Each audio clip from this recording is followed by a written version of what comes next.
నమస్కారం. గంటారావానికి స్వాగతం. ముందుగా ప్రధాన అంశాలు. భారత్ EU స్వేచ్ఛ వాణిజ్య ఒప్పందం ఖరారు. డిసెంబర్లో సంతకాలు చేయనున్న ఇరు దేశాలు.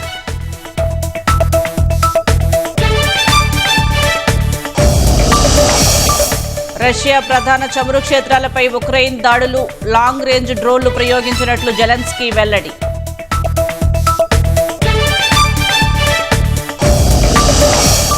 ముడి చమురు దిగుమతుల్లో వేగం పెంచిన భారత్. రష్యా నుంచి రోజుకు 2.66 మిలియన్ బ్యారెళ్లు ఇంపోర్ట్.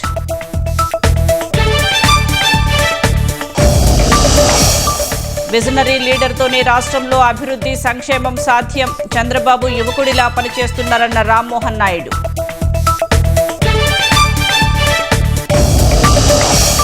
అల్లూరు జిల్లాలో 5.6 కోట్ల విలువైన గంజాయి పట్టివేత. ఒడిశా నుంచి తరలిస్తుండగా 1125 కేజీలు స్వాధీనం.